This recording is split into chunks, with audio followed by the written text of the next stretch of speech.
Hello everyone, and welcome to Alone in the Dark Illumination.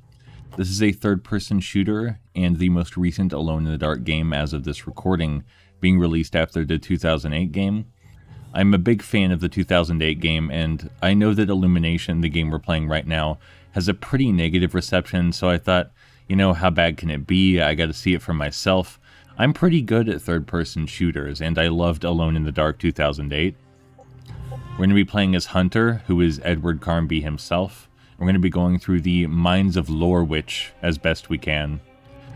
There are glitches in this game. Sometimes there are glitches that just prevent you from completing objectives, so... Darkness that blanketed the remote town of Lorewich, Virginia, did not deter Theodore Ted Carnby. His experience as a supernatural private investigator had taught him that fear makes for a poor traveling companion. A year ago, the Deluge multinational company reopened the defunct Lorewich coal mine. Carnby's new client wanted to know why. He requested Carnby rendezvous with a contact waiting for him right now at an elevator shaft not far from his present position. However, as Carnby set foot in the derelict train station that would lead him to his rendezvous point, his indifference shifted to vigilance. I mean, yeah, to be fair, if I saw this, I would definitely think something spooky was going up. These are real creepy vibes. So the reason I'm playing this right now is not just out of pure curiosity. Stillness didn't just hang in the air. It suffused the night with an unearthly combination of silence, darkness, and foreboding. I do want to say right now, I am a huge fan of the narrator, his sort of radio audio drama voice. I love that. Anyway, the reason I'm playing this right now is not just out of curiosity because I have to see whether this game is really that bad, or because I love third-person shooters and I liked Alone in the Dark 2008, but also because I've never been good. This is actually a great opportunity to explain a mechanic. So these gates are locked. Sometimes they won't be. It depends entirely on the run, which gates are locked and which are not. You have to think on your feet. You have to adjust your plays, because each time you run through a level, it's different. The main mechanic in this game is that the monsters can only be damaged significantly if you have light trained on them. Otherwise, they seem to be pretty much invincible. You can stop them by knocking them over, as you saw. You can also turn on lights to... Oh, also, there's a body there. Keep that in mind. There's a lot of bodies. You can keep lights trained on them to stun them briefly. You can knock them over. I find running away from them is much more effective than shooting them, personally. We don't have any need for ammo. We haven't used any yet. There was circumstantial evidence of death and violence. The only things missing were the bodies. Where were they? See, I have no idea what that guy... Reopened. Rumors of accidents and bizarre animal attacks had led from the troubled township. I have no idea what that guy's talking about with the bodies being missing, because, as you just saw, we've seen a couple already, and they were clearly used for some sort of ritualistic purpose. Maybe that's the idea behind the narration, is that he's saying, oh, where have the bodies gone? And then you find out they were used for rituals, but you can come across the bodies way before that line is delivered, so it is a very strange thing. I do think the atmosphere in this game is serviceable. I am playing it rather late. Lightning streaks the sky above, energizing the spirit, and perhaps with some work, the generator as well. I am playing it rather late at night, so the atmosphere is extra effective right now. The main objective for this first level is to get a bunch of electric cables to turn on the generator. And when the generator is turned on, we have to very slowly open a door, and after very slowly opening that door, the level is completed. Also, each time we hook up electrical cables, it zaps all the nearby enemies. That's pretty cool. And now the church is open. It was closed previously, but now we can head into the church.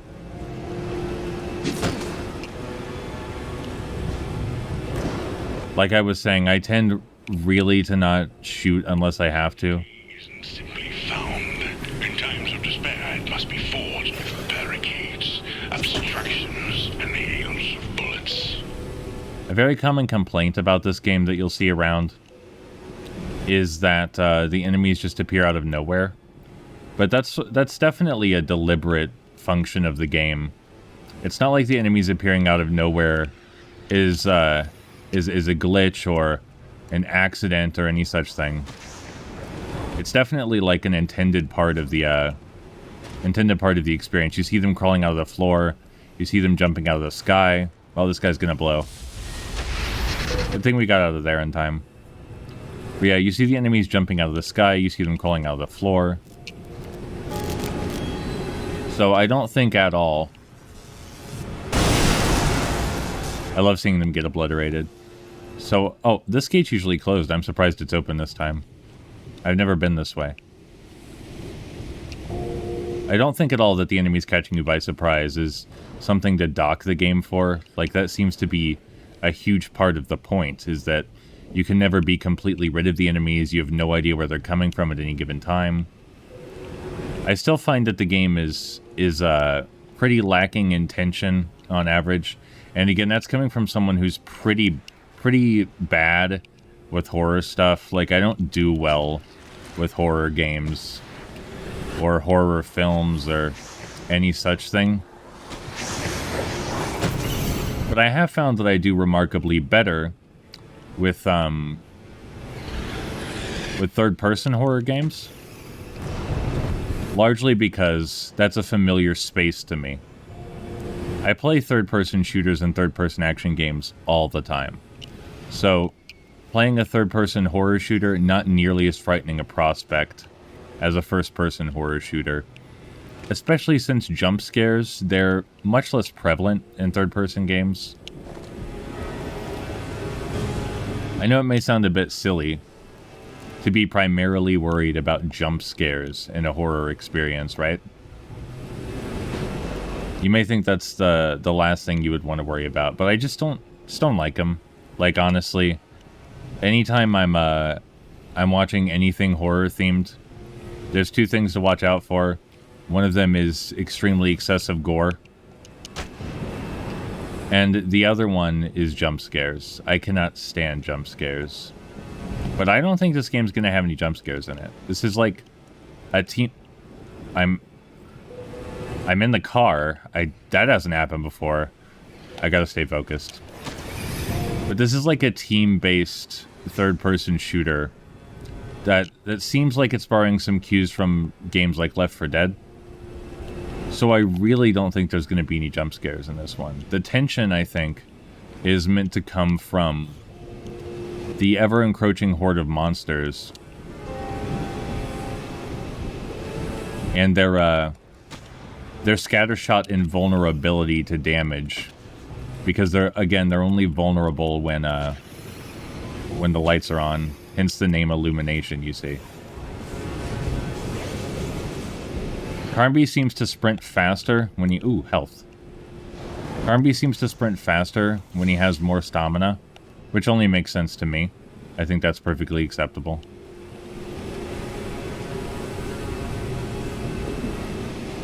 This run's the best one so far. I have practiced this level before. I also practiced a bit of the next level, but I haven't finished that one. Because, regrettably, there was a glitch where one of the key items clipped through the floor and was then unreachable. So I wasn't a big fan of that. But ignoring the glitches, right? Let's ignore all the glitches. How's the game? Well, I'm not really sure. This game's going for something, right? It's trying to be a team-based shooter with a mission structure where you each have classes, and those classes dictate your role on the battlefield. But the thing is that I'm finding very little reason to engage with the class-specific mechanics of Carnby here, and very little reason to shoot.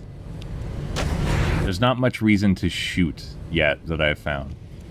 So I'm not quite sure whether this game at all is decent at achieving its goal of being a team-based shooter, because squad shooters like this, you really want each player to feel like they're playing an important role.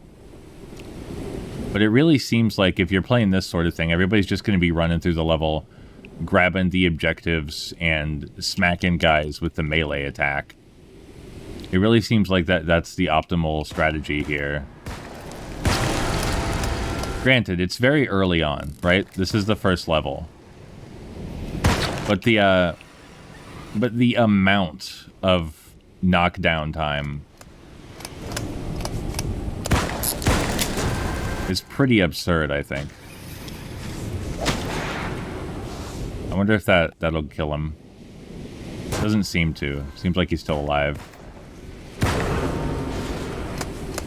Anyway, I think that's it. I think that's the level. Yeah, there we go. We didn't get many experience points, and I think that's because the experience points are tallied also based on how many monsters you kill, and not just whether you completed the level and how quickly. Carnby's concerns were well justified. A horde of unearthly abominations had overrun the streets of Lorwich, and Carnby once again found himself forced to do battle with monsters for both his job and his life. Business as usual then, thought Ted. Safe in the shaft room for now, Carnby found his contact. The client's information had expired with her, and Ted was momentarily at a loss as to what to do next. Then he saw the contact had left him a final message. Words scrawled nearby, in her own blood. Head to the bottom, light the furnace. Preston found the message, and her life had ended there. So for now, Carnby reckoned, the answers lived on the lowest level of the mine. Uh-oh. I've lost the capacity to control the game. That's not happened before. Hello? Uh-oh. Uh-oh.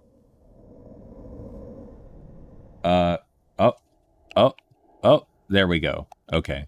That was a bit unfortunate. I did not like that. So, what's this about a message written in blood? I don't see one.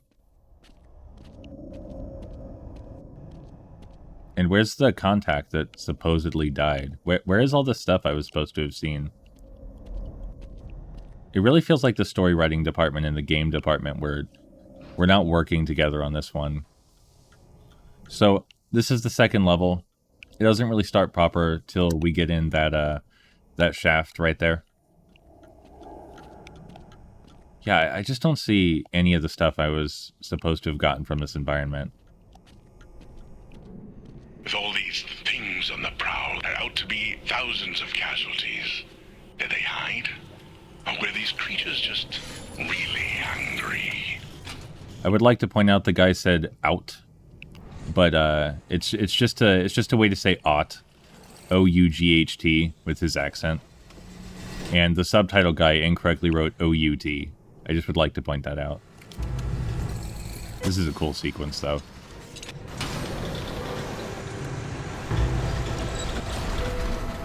Salvation does not always lead upward towards the heavens. Sometimes redemption must lead down, even unto darkness.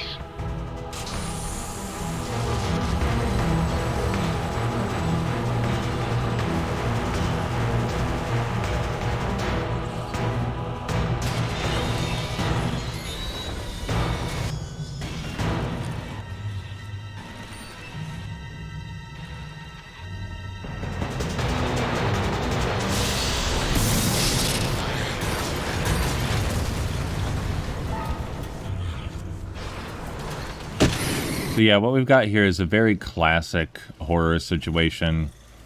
An old mine was opened up. We don't know why. Presumably greed or somebody trying to resurrect a dark god or some such thing like that. One of those deals. Maybe both. Maybe both greed and trying to resurrect a dark god.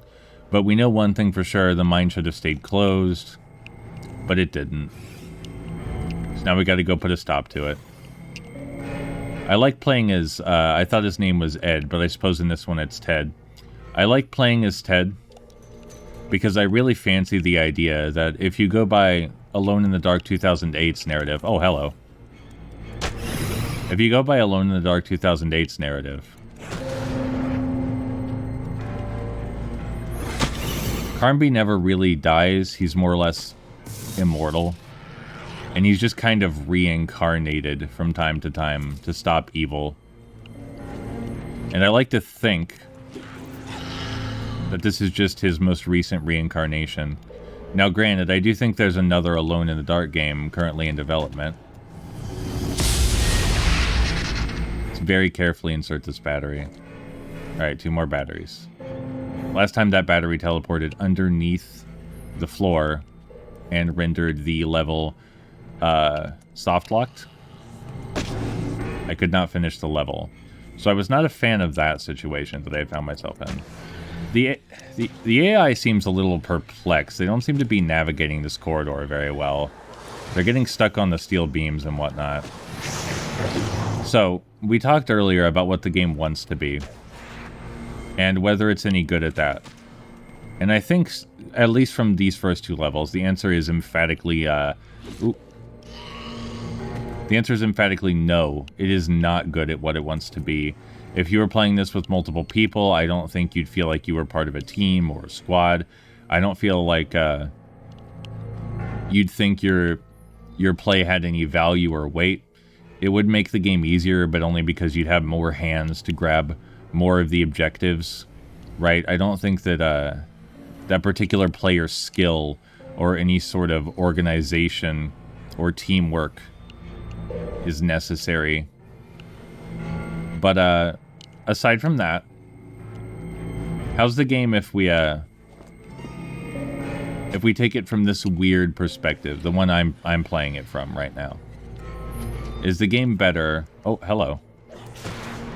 Is the game better, acceptable, or pleasant played the way that I'm playing it?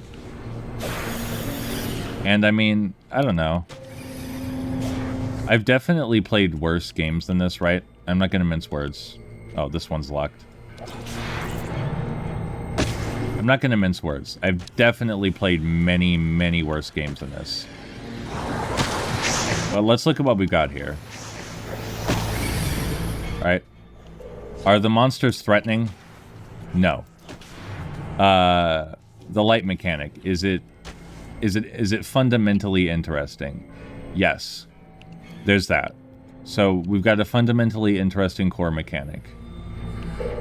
But the monsters are not threatening. So, does the core mechanic matter if the monsters, the thing the mechanic is designed for, are not threatening? No. No, the core mechanic is ultimately meaningless if the monsters themselves are not threatening. So, I don't know. It really feels like they goofed up on just like a fundamental design level. Like, a lot of people have very little patience for bugs or many other things that I'm more generous toward. But the core design of the game, I think that should be solid regardless of oh, this is just a dead end. I think the core design of the game should be solid regardless of any bugs or missing features or lackluster user interface, which are all problems this game has. Definitely all problems this game has. But that's the thing, is that the game's core is just no good. There's just nothing to it. I'm having trouble locating the third battery. Normally it just plain old glows through the walls, but I'm not seeing it. Not seeing the battery. Hope that isn't it underground over there. If I can't finish this level for one reason or another, I'll just head over and check out one of the other unlocked levels already. It would be a real shame if this level couldn't be finished. But it looks like the battery's down there, which is not conceivable. There's like no way the battery should be down there. This isn't like last time where I accidentally dropped it through the floor or anything. but it looks a lot like the battery is stuck down there. I wonder if they knew you could do this when they designed the game. I wonder if they knew you could just circle around the monsters and smack them over and over. Anyway, I can't find the battery. I think that's it down there, which would be problematic for obvious reasons. So, I don't know. Maybe there's something obvious I'm missing, right? That's always a possibility. I don't want to blame the game straight away. But using the design language the game has provided so far, every objective has been glowing through the walls, and the battery-looking thing is down there through the floor. And getting in the elevator doesn't make it descend any further. And it does... Oh. He's still walking even after he's dead. I personally, I don't think that should have counted as a death. Mr. Carnby was clearly fine. You could see he was still walking even after he'd been killed. Let's play another level. Despite all he'd faced and all he'd overcome, Carnby knew it wasn't over. He had prevented an immediate apocalypse, but the darkness here was too strong, too entrenched. Eventually it would return, perhaps more powerful than ever. It was time to leave this place and survive. The RV park before him seemed far more lifeless than even the mining town had been. With any luck, it was abandoned long ago, and untouched by the madness within the mines. As he pondered his next move, he could hear the groans behind him, getting closer and closer, and swelling. Were they multiplying? He needed transportation fast. Hey, escape, that's an objective I can understand. Won't come easily. Survival relies on the knowledge to be gained ahead. I believe you, narrator man. So anyway... The weary souls who lived here held power over this place and its light.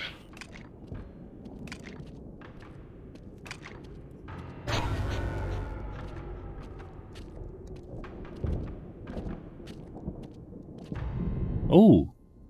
Oh, I wasn't expecting this at all. Okay. Alright, let me... Can I exit this now? How do I exit this? Okay, there we go. Alright, they're all out of power, so I assume I have to turn the power back on in each individual room. This level concept is neat.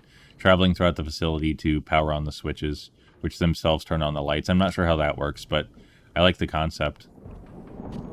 So, this game as a whole, right? I've only played the 2, and now this is the 3rd level. But it just seems like very, very poorly designed. Like I said, ignoring any of the glitches, the game just doesn't hold up on its own merits. Monsters, completely non-threatening. The light mechanic, as a result, completely useless, unless you just want to slow down the monsters for a second. And the shooting feels alright, but there's no reason to engage with it. It doesn't work as a squad shooter for the reasons I outlined previously. And if you play it the way I'm playing it right here, then it's just too boring. It's just much too boring. And it's a real shame, because I can definitely see places where effort was expended. I love the narration. This certainly isn't the worst usage of the Alone in the Dark license I think you could have come up with. Like, I don't think this concept is inherently devoid of creativity or any such thing. But overall, it feels like a game that just really, really shouldn't exist. And I don't mean that in the sense that I'm ungrateful it exists or anything. Because, sure, it's cool that it exists and I'm playing it right now. Like, I would rather have experienced this than not experienced it. I don't want anyone to get the wrong idea about that. But it's just so lacking in that sort of oomph, you know? That passionate drive, the spark, which tells you that this was going to be something special and that something went wrong somewhere. It actually doesn't feel like this game ever could have been. something special. It feels completely empty of that promise. Can never wash clean the sins of this place. The screams of innocence still linger in the wind.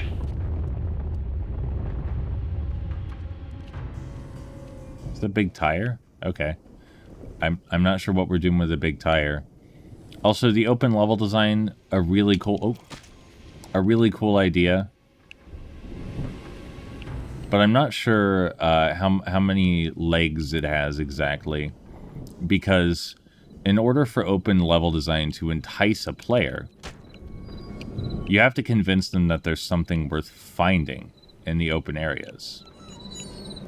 And in this case, I feel like I could wander around this map for another hour, right? I could be lost here for another hour and not know what to do or where I'm going. And in some instances, that's really exciting. It draws me in. It makes me wonder what's around me and inspires a creativity and curiosity. Assault the senses with the enticing aroma of deliverance. Could a way out exist here? Oh, I know we need these.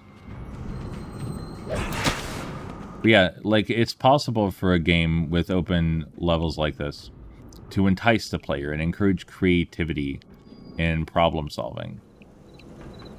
And have them organize with each other.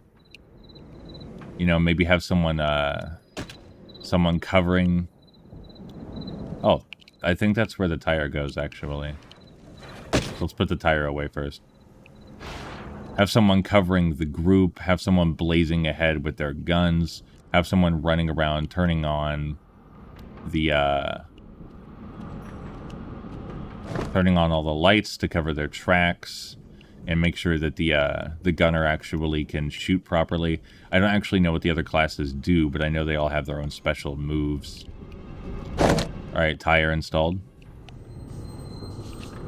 But this is just, as you're seeing, so crazy boring. Like, it's just so crazy boring. And in the first level, that's excusable because it's very tightly focused. Excuse me. But in this one, especially without multiple people, and with such a small number, like such an insignificant number of monsters spawning, it just really feels aimless, you know? And it's not as though aimlessness is a core theme of this title. Because I could forgive a game, I have forgiven a game, and loved a game, where aimlessness and patience are central. Where aimlessness and patience are central to the story being told. But I'm supposed to feel tense and urgent. Like the ambient noises, the wind is picked up, the ground is rumbling. I assume more enemies have spawned, even though I can't see them. And yet, I don't... Oh, hello. Was that you? I didn't know you could do that. Anyway, and yet, as I was saying, I don't feel anything. It feels like a Sunday stroll still, in spite of all the game is trying to communicate to me. And maybe that's on me. Maybe I'm playing it in a particularly odd fashion. But there's just nothing enticing here. And I sure don't think I'm going to be able to finish this level. Like, I played this at night specifically under the pretense that it would be scarier, that I would get more out of the experience. But all that's happened, but all that's really happened is that I'm very sleepy. The range on the melee, by the way, is actually quite good. You don't need to get that close to hit monsters with the melee. I'm putting myself in unnecessary danger by doing so. But yeah, I don't know. Is Alone in the Dark as bad as everyone says? Sorry, is Alone in the Dark Illumination as bad as everyone says? That's a very hard question to answer because I feel like the reason most people dislike it is independent, completely distinct from the reasons I find it lackluster. I think it's primarily a failure of game design, a failure to engage the player in the mechanics and to make the world worth exploring or finding investment in. This is a pretty pitiful attempt at a survival horror game, at any kind of horror game. It's a pretty pitiful attempt at everything it tried to be. It's not a good squad shooter. It's not scary. It's not tense. It's not engaging on any level. So it is quite bad. By that metric, the metric that it failed at everything it tried to be, yes, it is as bad as everyone says it is. Just maybe not for the same reasons. I can see the potential, like I said. I can see the ideas here. I can see how you're all meant to work together to navigate these huge complexes. All hold different items, all have different roles, but it just doesn't come together. It just doesn't come together. That's Alone in the Dark Illumination. I don't recommend you play it. I'm glad I experienced it, but I won't be experiencing it any further. That's for sure.